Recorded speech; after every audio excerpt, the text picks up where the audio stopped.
What's up everybody, welcome back. Thank you so much for taking the time to hang out. EMT here, and in this video, I'm showing you how to edit anamorphic ultra-wide video with KineMaster. Let's go.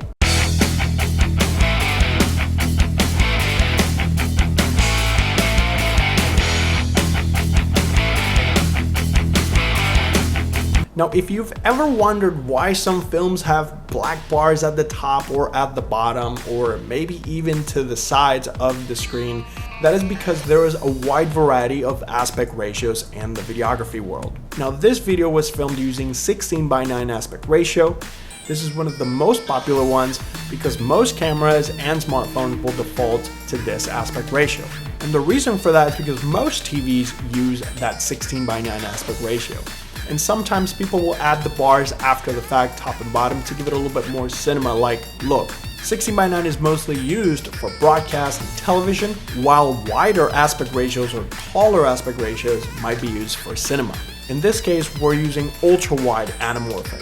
These clips were captured with the SANDMARC anamorphic lens, which gives you that ultra-wide look and feel, as well as adding the cinematic lens flares. I also use Filmic Pro to capture this video because Filmic Pro allows you to de-squeeze the image, since the anamorphic lens compresses the image by default in order to give you that ultra-wide look and the lens flares.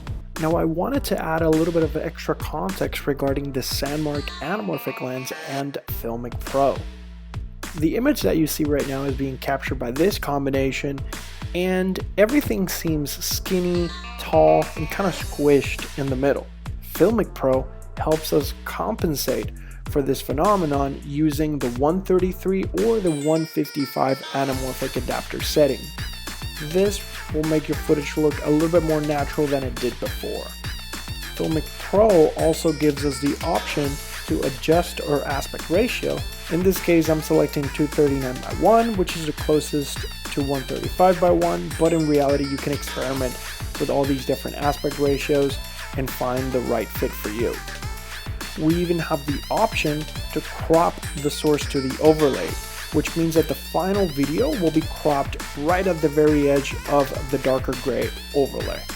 Doing this will allow you to export ultra-wide cinematic video without having to add the black bars in post. And since KineMaster now supports 235:1 aspect ratio, creating and editing cinematic videos is easier than ever.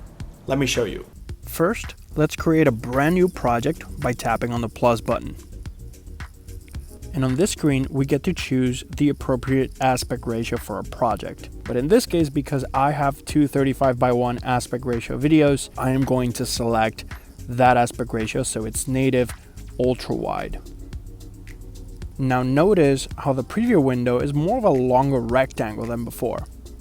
So we're gonna go ahead and select our media, but I highly encourage you to create albums based on your footage.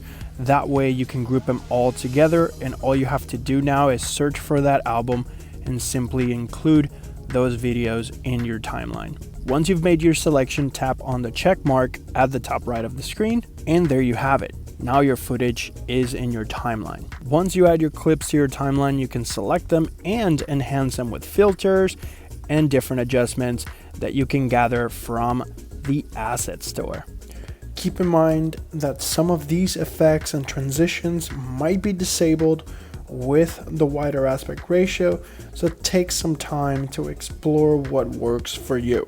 Add some music to your sequence, and when you're ready to go, just simply click the share button at the top right of your screen and select the best resolution possible with the highest bitrate possible. I typically export at 1080/30 or 24 for that cinematic look.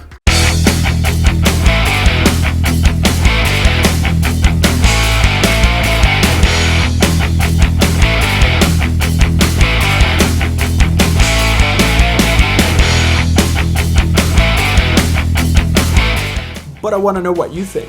Let me know your thoughts in the comment section down below. If you have any questions or suggestions, drop them down there so we can continue to create relevant content for you.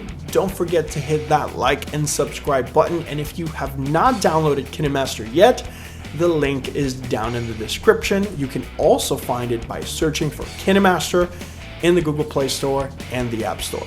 Once again, thank you so much for sharing your time with me. I'll catch you on the next one.